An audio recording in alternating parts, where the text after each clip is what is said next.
Hi, I'm Laura. And I'm Lowell. Welcome to the Laura and Lowell Show. Our guest today is Brandon Beachamp, Hi, and Brandon. we are going to be talking about psychology. Brandon just got 2 MAs in psychology from Teachers College at Columbia University. Laura. Brandon, I'm a counselor and a drama therapist. I was interested in how you got your start. What sparked your interest to go into the field that you're in? Well, actually, it was started with a late night conversation with a friend of mine that Really? I had remembered some long ago conversation that he had. Okay. And I just started doing some research and some reading and found a book about, I had originally started in music, had been in music as an undergrad, and found a book between a musician husband and a therapist wife, and I kind of started doing some reading, and there was something that resonated with me about the idea of working with people working with people expressively, but without music. Now we're using words and emotions and feelings. What was the name of that book? I'm interested in that book. Oh. That's the cuckoo clock, Yeah, we have a cuckoo clock. Oh, that okay. chimes. which is a suitable clock for discussion on psychology and mental issues. Let's continue getting mental. I'm bad with remembering titles That's of books, but I'll okay. share it with you. That's I okay find at it another in my time. I pile. just do a lot of research, Yeah. and I love any of Yeah. the books that have to do with counseling and drama therapy. I'm a drama therapist, and I got into it because it saved my life, and it was healing for me, and to help others save their lives and heal them, and with you doing this work, it's fascinating. Are you enjoying it? Are you finding? I just want to add a footnote here. Sure. We have a lot of academic firepower in this interview. Brandon just got 2 MAs in psychology from Teachers College at Columbia University. Laura has an MS in counseling from Mercy College, and as a certified drama therapist from Hunter College. Right. Her teacher, who was world-renowned and was a wonderful person as well as a scholar, She Pat was. Sternberg. Yes. She just died about a month She ago. was a pioneer in the field, and she was one of the early leaders in the field of drama therapy. She started drama therapy here in Riverdale with Children's Theater, doing drama therapy right at the Riverdale neighborhood house. And I moved to Riverdale, and she used to live in Riverdale before she moved to Pennsylvania. And she just passed away a few months ago, and we're having a memorial at Hunter College in her memory because she taught children's theater at Hunter. And I studied with her in the alternative training drama therapy program at Hunter College. Because in order to become a drama therapist, you had to have a master's and then pursue that field of study and then do intensive internship hours and with all different populations. And I'm sure you're going through that, right? Yeah, I mean, the thing that struck me, about what you said was how it sort of changed your life, or I think I don't know if you said It did. It saved your life. saved my life. Is that I think a lot of times when we have these, careers or passions or callings or vocations or avocations or whatever they might be, I think for me, in a way, it was at a time when I was kind of searching for what I wanted to do, and I felt sort of stuck with music, and I felt that I wasn't necessarily living to my fullest potential. That a lot of the sort of the joke is that that the people that go into psychology are sort of actually more in need of therapy than those that they're actually going to end up treating, but in a way that we sort of are doing it in kind of an appropriate sort of narcissistic way. We're trying to figure out our own lives. That's right. And that you also kind of then begin to, through that process, at least for me, was, as I sort of, at the same time was figuring out the mechanics and the workings of the profession, how to, also what was going on with my own life at that time. And I think in all of that makes us a more empathetic, a more real, a more connected person that then can sort of help sort of guide and shepherd people along. And you have to have when you use the word empathy, you have to have that. You have to care, because the patients, and I've worked in all different venues within the field, seniors, psychiatric, autistic, Asperger's. you have to have that empathy. And they know it too when you care, when you're real. Yeah, Laura's very good at what she does and is a co-host for Thank our you. show because I do have Asperger's profile.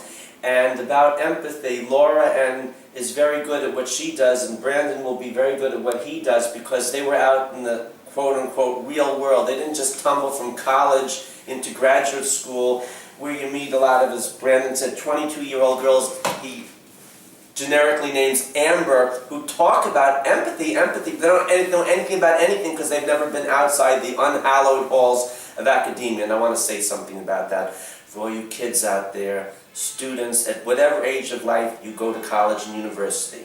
It is possible, here and there, to find a professor who is a AAA professor. He, she, or it can write well, speak well, and is a good person too.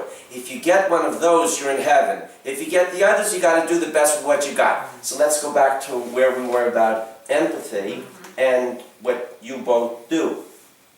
It's just, you know, a feeling, you know, when you meet other people that are suffering in any way, you pick up on those energies and you know how to, you know, you might relate it to maybe your own personal experience. Maybe you were there one time with something that you hit upon. And I just found that it helps them therapeutically to know that, to express themselves more and be emotional. It's okay to show your emotions. Don't hold them in, let it out. I had a professor that talked about empathy. Sort of, we were sitting around a table and there were about 5 of us, and he said, you know, how would you define empathy? And he sort of made us go around and we all sort of, you know, Right. some sort of textbook thing. He Okay. says, I want to give you a scenario. He said, you're walking down your hallway to your apartment and you smell this food cooking in the neighbor's apartment. And it smells lovely and it smells wonderful, and the door opens and you go in and you say, what's this you're cooking, and tell me about it. And he says the difference between, he said empathy is being able to sort of tell what's in that pot of soup or in that stew by just smelling it and being around it without tasting it and getting lost in that. And I think part of that is that, you know, I've been thinking, recently I was thinking, what's the difference between a therapist or a psychotherapist and a friend? And a lot of times what I think the difference is that we have, as a friend, we are in that person's life. We are actually in the middle of that soup. We're sort of eating that food with them. And the therapist that has that sort of one step removed, objective, but doesn't make us any less important or not important, any less involved in that person's life. But we just have one step removed. We're able to sort of look at the whole of a person's life without that entanglement that happens, and we do create those relationships. Oh, I know, I have. In any way, but it's different than sort of being somebody's best friend or spouse or aunt or whoever that might be. I remember when I worked on an inpatient unit, the doctors would tell me... Inpatient, would you define that for our audience? Sure, Lowell.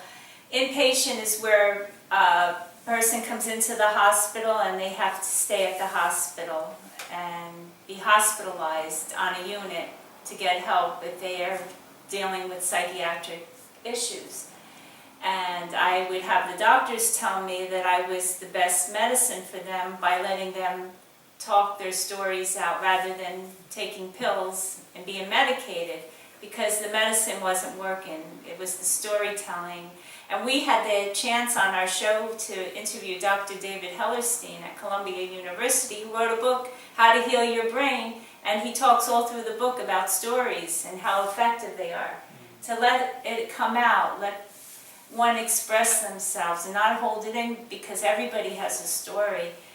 And the medicine, sometimes it does help for certain conditions. I won't knock it totally, but there's great side effects. But I recommend expression, empathy, all of the above. Well, there's so often that people, like, you know, you talk about people being able to express their stories, which is sort of what you two are doing in a very intentional and broad way. And I think about an experience that I had at my internship experience at a nursing home. I was introduced to an older woman who was in a wheelchair, and I said, I'm Brandon, I'm doing, this is what I'm doing here, this is what the work I'm doing, can I talk to you?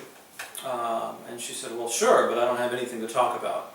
And so we just started chatting a little bit, and it turns out in the first 40 minutes of my meeting her, I found out that she grew up, she was born in the late 20s, I think, or the early 20s, and she remembers distinctly as a little girl traveling with her mother and her siblings back to Germany.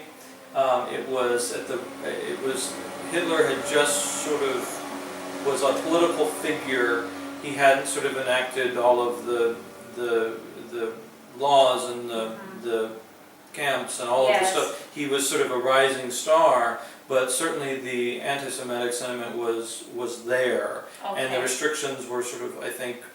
Anyway, so she went on this whole thing. She says, as a young girl, she remembers being in the yard and going outside. And there's a park across the street, and she says she saw the neighbor guy. She says, hi. And she started talking to him, and he says, no, you can't talk to me.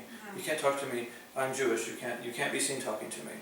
And she said that she was about 4 or 5 when that happened, and that she was profoundly struck. Why can't I talk to this neighbor that I see in the hallways and I see in the building? And then they were scheduled to come back to the United States, and her brother got some illness, and he wasn't allowed to leave, and so the family stayed, and then the borders were closed or something happened, and they had to really struggle to actually return back to the United States. And I say all of this because there's this person that I'm sitting with the first time in my work with her who says, I don't have anything to talk about. My life is not interesting. And she has these, and had I never, Exactly. and just showing that sense of interest and showing that But that was a story. Right, it was a story, and I think it's giving people the space to be able to share that. Share that. They need to share that.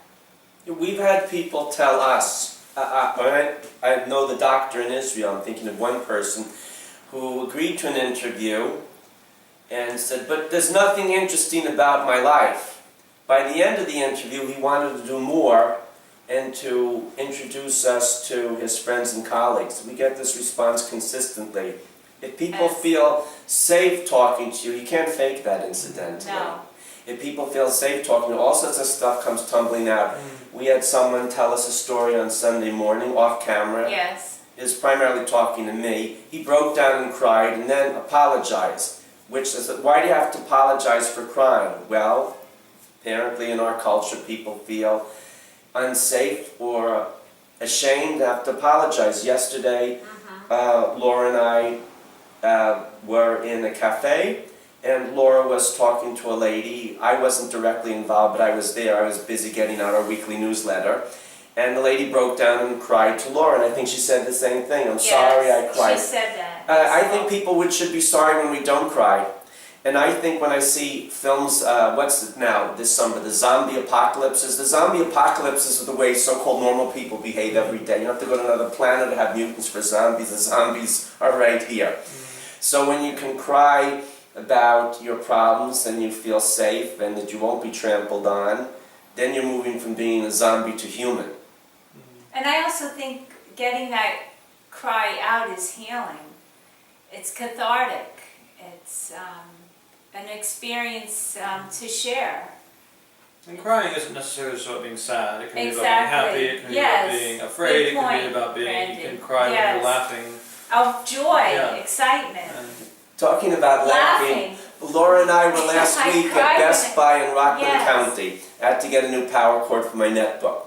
And we met a guard who is a policeman at a Hasidic community up there.